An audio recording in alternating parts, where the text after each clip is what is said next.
اعوذ باللہ من الشیطان الرجیم بسم اللہ الرحمن الرحیم رب اشرح لی صدری ویسر لی امری واحلل عقدۃ من لسانی یفقہوا قولی واجعل لی وزیرا من اہلی ربی زدنی علما ربی زدنی علما ربی زدنی علما آمین۔ بسم اللہ الرحمن الرحیم۔ السلام علیکم ورحمۃ اللہ وبرکاتہ۔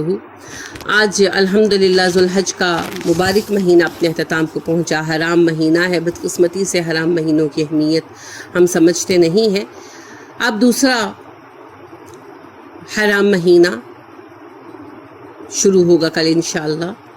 آج رات اس کی پہلی رات ہوگی ذوالحج کا۔ دو اہم باتیں اس میں اکٹھی ہو گئیں، ایک تو یہ حرام مہینہ ہے، دوسرا یہ حج کا مہینہ ہے۔ ذوالحج اسلامی سال کا 12واں مہینہ ہے، آخری مہینہ ہے۔ ذوالحج کے معنی ہے حج کا مہینہ، حج والا۔ اس مہینے کی 8 تاریخ سے 13 تاریخ تک حج کے مناسک ادا کیے جاتے ہیں، اسی لیے اسے ذوالحج کہا جاتا ہے۔ ماہ ذوالحج میں حج ادا کرنا اسلام کا رکن ہے۔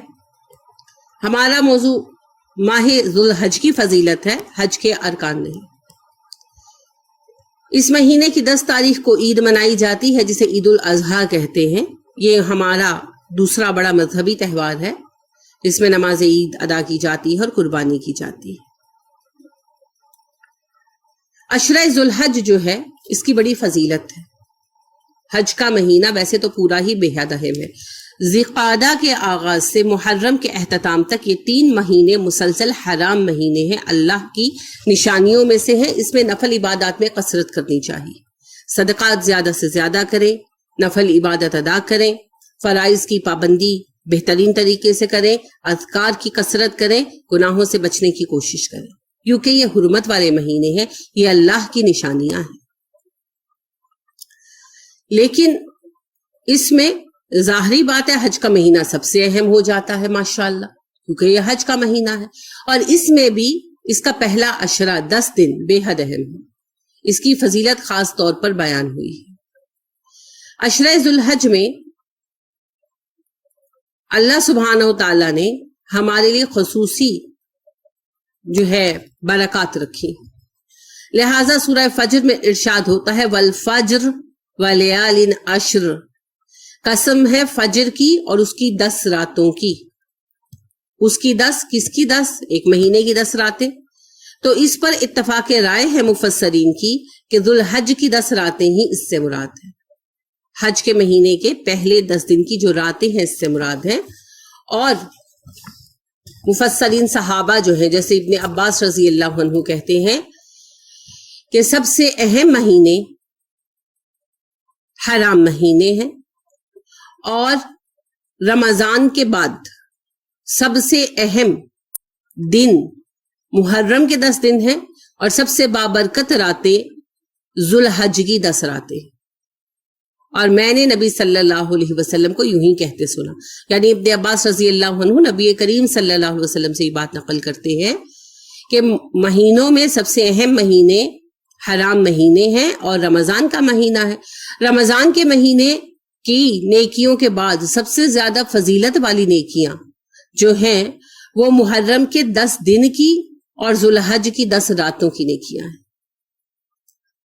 لہٰذا سورۃ الفجر میں جو لیالین عشر 10 راتیں گنوائی گئی ہیں وہ ذوالحج کے مہینے کی 10 راتیں ہیں، اس پر مفسرین کا اتفاق ہے۔ تو ذوالحج کے مہینے کے یہ جو پہلے 10 دن ہیں بہت بابرکت ہے، مگر افسوس کی بات یہ ہے کہ لوگوں کی اکثریت ان کی برکت سے بے خبر ہے۔ احادیث نبوی میں عشرہ ذوالحج کی جو فضیلت بیان کی گئی ہے وہ میں پیش کرتی ہوں۔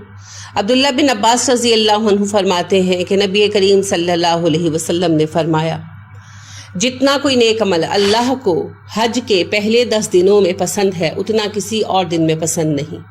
آپ سے پوچھا گیا ہے نبی صلی اللہ علیہ وسلم کیا جہاد فی سبیل اللہ بھی نہیں؟ آپ نے فرمایا ہاں جہاد فی سبیل اللہ بھی نہیں، مگر یہ کہ کوئی شخص اللہ کی راہ میں اپنے جان و مال کے ساتھ شہید ہی ہو جائے۔ ابو داؤد کی روایت ہے، اس کا نمبر 2438 ہے، اور ترمذی نے بھی اسے روایت بیان کیا، اس کا نمبر 757 ہے۔ یعنی نبی کریم صلی اللہ علیہ وسلم فرما رہے ہیں کہ سب سے زیادہ محبوب اعمال ذوالحج ہی کے 10 دنوں میں ہیں۔ اب بعض نے یہ کہا کہ رمضان کے بعد، یعنی جو حدیث کے مفسر ہیں، علماء حدیث ہیں، شارحین حدیث ہیں، ان میں سے بعض نے کہا کہ اس سے مراد ہے رمضان کے علاوہ، اور بعض نے کہا کہ ان اعمال کا درجہ رمضان کے اعمال سے بھی بڑھ کر ہے۔ دونوں ہی صورتوں میں یہ دن ایسا نہیں ہے جسے نظر انداز کر دیا جائے۔ یہ عشرہ، یہ 10 دن اس لائق ہے کہ ان کی قدر کی جائے۔ عبداللہ بن عمر رضی اللہ عنہ کہتے ہیں کہ نبی کریم صلی اللہ علیہ وسلم نے فرمایا، اللہ کے نزدیک اتنا باعظمت اور محبوب کوئی عمل نہیں جتنا وہ عمل ہے جو حج کے مہینے کے پہلے 10 دنوں میں کیا جائے، لہٰذا ان 10 دنوں میں تم کثرت سے تحلیل، تکبیر اور تحمید کہا کرو۔ مسند احمد کی روایت ہے اور اس کا نمبر 7ویں جلد میں 224 ہے۔ اب دیکھیے کہ پھر نبی کریم صلی اللہ علیہ وسلم کے عظیم الفاظ ہمارے سامنے ہیں کہ اللہ کو کوئی عمل اتنا محبوب نہیں ہے جتنا ان دنوں میں کیا گیا عمل محبوب ہے۔ تو اس میں تحلیل، تکبیر اور تحمید کرو۔ تحلیل لا الہ الا اللہ کہنے کو کہتے ہیں، تکبیر اللہ اکبر پڑھنے کو کہتے ہیں، اور تحمید الحمدللہ پڑھنے کو کہتے ہیں۔ تو معنی یہ ہے کہ کچھ نہیں کر سکتے تو اذکار کی کثرت کرو۔ اب اس کا سبب کیا ہے کہ اس عشرے کی اتنی اہمیت ہے؟ اس لیے کہ یہ حج کے عشرے کے فضیلت ہے نا، یہ حج کا عشرہ ہے، حج قریب ہے، پوری دنیا سے مسلمان حج کے لیے آتے ہیں اور اللہ کی عظمت کی نشانیوں میں سے ہے۔ اس وجہ سے ان 10 دنوں کو سب سے زیادہ افضل مانا گیا، ان کی عبادت کو بھی سب سے زیادہ افضل مانا گیا ہے۔ ٹھیک ہے، باقی اس کے بارے میں جو الٹی سیدھی روایتیں آتی ہیں وہ احادیث سے ثابت نہیں ہیں، لہٰذا انہیں بیان کرنے کی کوئی حقیقت نہیں ہے۔ 10 ذوالحج کو قربانی کا دن ہے، اسے یوم النحر بھی کہا جاتا ہے۔ یوم النحر کی خصوصی فضیلت حدیث میں آئی ہے، لہٰذا نبی کریم صلی اللہ علیہ وسلم ارشاد فرماتے ہیں، ان اعظم الایام عند اللہ یوم النحر ثم یوم القر، اللہ کے نزدیک سب سے زیادہ عظمت والا دن یوم النحر ہے اور پھر یوم القر ہے۔ تو یہ ابو داؤد کی روایت ہے اور حدیث کا نمبر 1765 ہے۔ یوم النحر سے مراد قربانی کا دن ہے اور یوم القر سے مراد قربانی کے بعد والا دن 11 ذوالحج ہے، کیونکہ اس دن جو حاجی ہیں وہ مینا میں قرار پکڑتے ہیں تو قرار سے قر، ٹھہرنے کا دن۔ تو ذوالحج کے ابتدائی یہ جو دن ہے یہ سب سے زیادہ بابرکت ہے۔ آپ صلی اللہ علیہ وسلم نے پہلے 10 ایام کی فضیلت بیان کی اکٹھی، پھر آپ صلی اللہ علیہ وسلم نے 10ویں دن یعنی یوم النحر کی علیحدہ فضیلت بیان کی، پھر یوم القر کی فضیلت بیان کی۔ یوم القر پہلا دن جو مینا میں ٹھہرنے کا ہے، اس کے بعد پھر تشریق کے دن آ جاتے ہیں۔ تشریق شرقہ سے ہے بلند کرنا، تو تکبیروں کے دن 12 اور 13، 11، 12 اور 13 تینوں دن ہو جاتے۔ تو ان دنوں میں ہمیں کیا کرنا چاہیے؟ نفل روزے رکھنے چاہیے۔ نبی کریم صلی اللہ علیہ وسلم ذوالحج کے پہلے 9 دنوں کے روزے رکھا کرتے تھے، لہٰذا آپ صلی اللہ علیہ وسلم سے یہ بات آپ کے معمول کے طور پر بھی ثابت ہے اور حکم تو ہو ہی گیا، آپ کا فعل ہمارے لیے حکم ہے اور سنت بھی ہے۔ تو کان رسول اللہ صلی اللہ علیہ وسلم یصوم 9 ذی الحج و یوم عاشوراء و 3 ایام من کل شہر اول 2 من الشہر والخمیس۔ آپ صلی اللہ علیہ وآلہ وسلم کے روزوں کا یہ معمول ہے کہ آپ صلی اللہ علیہ وسلم ذی الحج کے 9 روزے رکھتے، عاشوراء کے دن کے بھی روزہ رکھتے، اور آپ صلی اللہ علیہ وسلم ہر مہینے میں 3 روزے رکھا کرتے تھے۔ ٹھیک ہے، تو یہ آپ صلی اللہ علیہ وسلم کا معمول تھا۔ ابو داؤد کی روایت ہے اور اس کا نمبر 2437 ہے۔ تو آپ صلی اللہ علیہ وسلم کی سنت ہے، اور چونکہ یہ بابرکت دن ہے تو ان میں نفل اعمال میں آپ کیا کر سکتے ہیں؟ روزہ رکھ سکتے ہیں، نفل نماز پڑھیں گے اور اذکار کی کثرت کریں گے۔ ٹھیک ہے، اور اذکار میں کیا کیا کہا آپ نے؟ تسبیح، تحلیل، تحمید، تکبیر۔ تو ان کی کثرت کریں. سبحان اللہ والحمدللہ ولا الہ الا اللہ واللہ اکبر کثرت کے ساتھ پڑھیں. الگ الگ بھی پڑھ سکتے ہیں, لا الہ الا اللہ, اللہ اکبر, الحمدللہ, سبحان اللہ, آپ کی مرضی ہے. یوم عرفہ کے روزے کی خصوصی فضیلت بیان کی ہے نبی کریم صلی اللہ علیہ وسلم نے. عرفہ کہا جاتا ہے ذوالحج کی 9 تاریخ کو, کیونکہ اس دن حاجی عرفات کے میدان میں جاتے ہیں نا, تو عرفات سے عرفہ کہتے ہیں, اور صبح سے لے کر غروب آفتاب تک وہاں ٹھہرتے ہیں, اللہ سے خوب دعائیں مانگتے ہیں. یہ دن اہل عرفہ کے لیے بہت فضیلت والا دن ہے, اور عرفہ کا ٹھہرنا حج کا سب سے بڑا رکن مانا جاتا ہے. اگر عرفہ کا وقف نہ ہو سکے تو حج نہیں ہوتا, ٹھیک ہے. اور عرفہ کے میدان میں جب حاجی اکٹھے ہوتے ہیں تو اللہ حاجیوں پر فخر کرتے ہوئے فرشتوں سے فرماتا ہے, دیکھو یہ میرے بندے ہیں, یہ دور دراز کا سفر کر کے پرا گندا بال گرد و غبار میں اٹے ہوئے آئے ہیں صرف میری رضا کے لیے. کتنی بڑی فضیلت ہے. مجموع الزوائد کی روایت ہے, 3ری جلد میں اس کا نمبر 451 ہے. تو آپ دیکھیے کتنی عظیم بات ہے.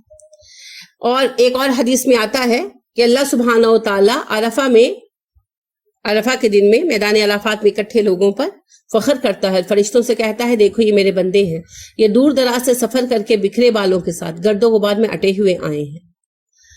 جتنے بھی یہ لوگ ہیں تم گواہ ہو جاؤ, میں انہیں جہنم سے آزاد کرتا ہوں. اور اللہ سبحانہ و تعالیٰ جتنے لوگوں کو عرفات کے دن جہنم سے آزاد کرتا ہے اتنے بندے اور کسی دن آزاد نہیں کرتا. اور اپنے بندوں سے قریب ہو کر فرشتوں پر فخر فرماتا ہے اور کہتا ہے یہ بندے کس لیے آئے ہیں. تو یہ حدیث جو ہے مسلم کی ہے اور اس کا نمبر 1348 ہے. یعنی اللہ کا یہ سوال کس لیے آئے ہیں فرشتوں کو احساس دلاتا ہے, یعنی اس کے اندر ہی جواب ہے نا کہ میرے لیے آئے ہیں, میری رضا کے لیے آئے ہیں. تو یہ عظیم الشان دن ہے, یہ اس دن کی فضیلت ہے. اس دن حاجیوں کو وہاں روزہ نہیں رکھنا چاہیے, کیونکہ نبی کریم صلی اللہ علیہ وسلم جب حج پر گئے تو روزہ نہیں رکھا, کیونکہ یہ دن حج کا سب سے سخت دن ہوتا ہے. البتہ غیر حاجیوں کے لیے روزہ رکھنا اچھا ہے, مستحب ہے, پسندیدہ ہے. نبی کریم صلی اللہ علیہ وسلم نے فرمایا عرفہ کے دن روزہ رکھنے سے مجھے امید ہے کہ اللہ وہ گناہ معاف فرما دے گا جو گزشتہ اور آئندہ کے ہوں گے. یعنی عرفہ کے روزے سے صغیرہ گناہ گزشتہ اور آئندہ کے معاف ہو جاتے ہیں. یہ مسلم کی روایت ہے اور اس کا نمبر 1162 ہے. مگر یہ غیر حاجی رکھیں گے, حاجی نہیں رکھیں گے. نبی کریم صلی اللہ علیہ وسلم نے جب حج کیا تو عرفہ کا روزہ نہیں رکھا. اور جیسا کہ میں نے عرض کیا, میں دہرا رہی ہوں, اس کا سبب یہ ہے کہ عرفہ حج کا سب سے مشکل دن ہوتا ہے. نبی کریم صلی اللہ علیہ وسلم کا یہ فرمان غیر حاجیوں کے لیے ہے. اس کا ثبوت یہ ہے کہ عبداللہ بن عمر رضی اللہ عنہ کہتے ہیں کہ میں نے نبی کریم صلی اللہ علیہ وسلم کے ساتھ حج کیا اور میں نے دیکھا کہ آپ نے عرفہ کے دن روزہ نہیں رکھا. اور میں نے ابو بکر صدیق رضی اللہ عنہ کے ساتھ حج کیا, انہوں نے بھی روزہ نہیں رکھا. عمر رضی اللہ عنہ کے ساتھ حج کیا تو انہوں نے بھی روزہ نہیں رکھا. اور عثمان رضی اللہ عنہ کے ساتھ حج کیا اور انہوں نے بھی روزہ نہیں رکھا. اور میں بھی جب حج کرتا ہوں تو عرفہ کے دن کا روزہ نہیں رکھتا اور نہ اس کے رکھنے کا حکم دیتا ہوں اور نہ ہی اس سے روکتا ہوں. ٹھیک ہے. اب یہ جو عبداللہ بن عمر رضی اللہ عنہ نے کہا کہ میں رکھتا نہیں اور روکتا بھی نہیں, کیونکہ نبی کریم صلی اللہ علیہ وسلم نے منع نہیں کیا, مگر رکھنا اپنے آپ کو مشقت میں ڈالنا ہے. حاجیوں کے لیے, غیر حاجیوں کی بات نہیں ہو رہی. جب حج پر جائیں تو پھر عرفہ کے دن کا روزہ نہ رکھیں, کیونکہ عرفہ کا دن بہت مشکل دن ہے. کوئی رکھ لے تو منع نہیں ہے, مگر بڑی مشقت اور عزم کی بات ہے. اور جو غیر حاجی ہیں وہ ضرور رکھیں, مستحب ہے کہ رکھیں. اگر نہ رکھ سکے تو نفلی روزہ ہے, لیکن رکھ سکیں تو بہت ہی فضیلت کا روزہ ہے. اب یوم عرفہ سے مراد کون سا دن ہے؟ یوم عرفہ سے مراد ذوالحج کا 9واں دن ہے. ذوالحج کی 9 تاریخ ہے. بعض لوگ کہتے ہیں جس دن سعودیہ میں عرفہ کا دن ہوگا اس دن ہمارا عرفہ ہوگا. ایسے درست نہیں ہے. اس طرح تو پھر عید بھی سعودیہ کے ساتھ اور سب کچھ. ہم اپنے خطے کے مطابق چلیں گے. جس دن ہمارے یہاں 9 ذوالحج ہوگا اسی دن ہمارا یوم عرفہ ہوگا. عشرہ ذوالحج میں ہمیں کیا کرنا چاہیے؟ عشرہ ذوالحج میں ہمیں یہ کرنا چاہیے کہ ہم تکبیر کثرت سے پڑھیں. سب سے زیادہ تکبیروں کی اہمیت ہے. ٹھیک ہے. اس کے علاوہ باقی اذکار بھی آپ کر سکتے ہیں, لیکن سب سے زیادہ اہمیت جو ہے اذکار میں تکبیروں کی ہے. اس کے علاوہ نفل نماز پڑھیں, روزے رکھیں. تو تکبیروں کے متعلق بہت ہی اہمیت کی بات ہے یہ جو میں پیش کرتی ہوں. عبداللہ بن عمر اور ابو ہریرہ رضی اللہ عنہما کا یہ عمل تھا کہ وہ ان 10 دنوں میں بازار جاتے اور بلند آواز سے تکبیریں پڑھتے تو لوگ بھی نہیں دیکھتے تو تکبیریں پڑھنا شروع کر دیتے. بخاری کی روایت ہے اور اس کا نمبر 969 ہے. یعنی اونچی پڑھنے کا مقصد لوگوں کو یاد دلانا ہوتا تھا. تو اس میں تکبیریں پڑھنے کا بہت اجر ہے. تکبیریں بہت ساری ہیں. اللہ اکبر پوری تکبیر ہے. اللہ اکبر لا الہ الا اللہ اللہ اکبر یہ بھی تکبیر ہے. اللہ اکبر اللہ اکبر الاکبر یہ بھی تکبیر ہے. اللہ اکبر اللہ اکبر کبیرہ یہ بھی تکبیر ہے. اب جو چاہے پڑھ لیں, آپ کی مرضی ہے, مختلف بھی پڑھ سکتے ہیں. سعید بن جبیر رضی اللہ عنہ کے متعلق آتا ہے کہ وہ عشرہ ذو الحج میں بسلسلہ اعمال صالحہ بہت صحیح کوشش کرتے اور اتنی کوشش کرتے کہ جس پر دوسرے لوگوں کے لیے قادر ہونا ممکن نہ ہوتا. تو سنن دارمی میں یہ بات آئی, پہلی جلد میں 357 نمبر. تو بات یہ ہے کہ صحابہ اور تابعین کا عمل یہ تھا کہ جتنا ممکن ہو سکتا ان ایام میں نیکی پر اتنی کوشش کرتے. تو تکبیرات کے الفاظ جیسا کہ میں نے عرض کیا کوئی خاص نہیں ہے. آپ کوئی بھی تکبیر پڑھ سکتے ہیں, جو بھی پڑھیں گے وہ تکبیر ہی ہوگی. اللہ اکبر خالی بھی تکبیر ہے, اللہ اکبر اللہ اکبر کبیرہ بھی تکبیر ہے, اور دوسری بھی تکبیریں ہیں. آپ مختلف اوقات میں مختلف بھی پڑھ سکتے ہیں.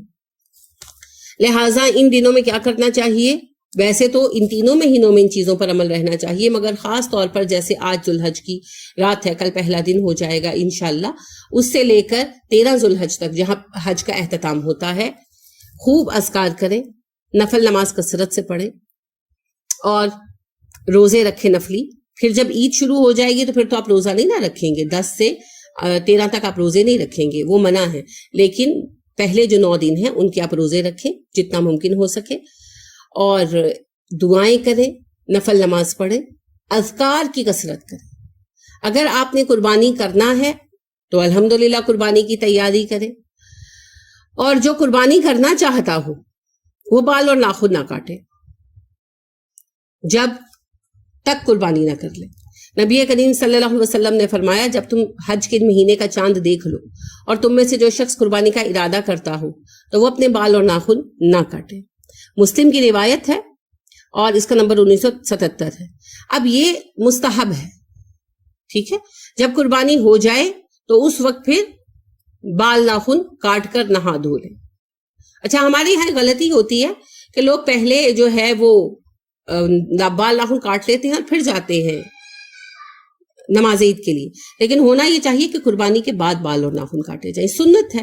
اگر کسی کی کوئی مجبوری ہو جائے وہ کاٹ لے تو اس پہ کوئی گناہ نہیں ہے, ٹھیک ہے.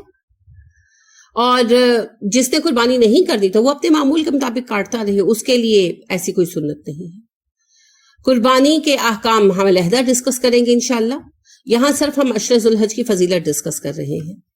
عشر ذو الحج کی فضیلت جیسا کہ میں نے آپ کے سامنے عرض کر دی, اس کے اعمال, نفل نماز, نفل روزے, اذکار کی کثرت اور خصوصاً تکبیرات کی کثرت. البتہ باقی اس سے متعلق جتنے بھی اعمال جڑے ہوئے ہیں وہ سارے کے سارے من گھڑنت ہیں, ان کی کوئی حقیقت نہیں ہے, ٹھیک ہے.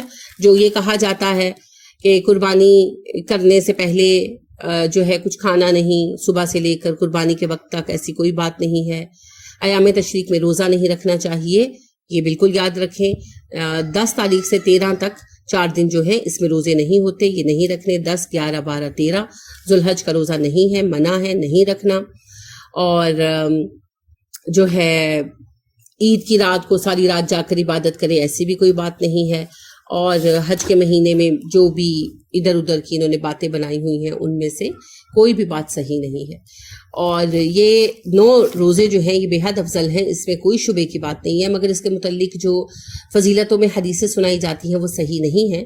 لہٰذا میں ان غلط روایتوں کو بالکل بیان نہیں کروں گی. جو صحیح روایتیں تھیں آپ کے سامنے رکھ دی, اور اس کا لب لباب یہ ہے, اس کی جو مت ہے, جو نچوڑ ہے وہ یہ ہے کہ ان خصوصیت سے ان 13 دنوں میں کل سے لے کر 13 ذو الحج تک کثرت کے ساتھ اذکار کریں, کثرت کے ساتھ صدقات کریں, کثرت کے ساتھ نفل عبادات کریں, ممکن ہو تو ساتھ روزے رکھیں, ٹھیک ہے.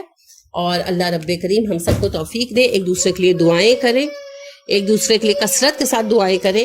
اللہ کریم ہمیں توفیق عطا کرے, ان مہینوں سے ہمیں ان مہینوں سے ان دنوں کی پوری برکت سے فائدہ اٹھانے کی توفیق دے، اور اللہ ہمیں ایک دوسرے کے لیے خیر خواہی اور دعا و برکت کی توفیق عطا فرمائے، آمین۔ اور میں نے اس لیے اس کو تھوڑا سا لیٹ کر دیا، میرا اس میں ایک تھوڑا سا لالچ تھا، دو مقاصد تھے، ایک میرا ذاتی لالچ اور دوسرا میری یہ غرض تھی کہ دوسری غرض پہلے بیان کرتی ہوں کہ آپ ایک دن پہلے سنیں اور ایکٹیویٹ ہو جائیں۔ دوسرا مقصد یہ تھا کہ چلیں قرب ہو جائے ماہ ذوالحج کا، اور یہ اس کام سے ماہ ذوالحج کے مبارک مہینے کا آغاز ہو۔ اللہ ہمیں اس سے پورے فائدہ اٹھانے کی توفیق عطا فرمائے، آمین۔ سبحانک اللہم و بحمدک و نشہد ان لا الہ الا انت و نستغفرک و نتوب الیک۔ السلام علیکم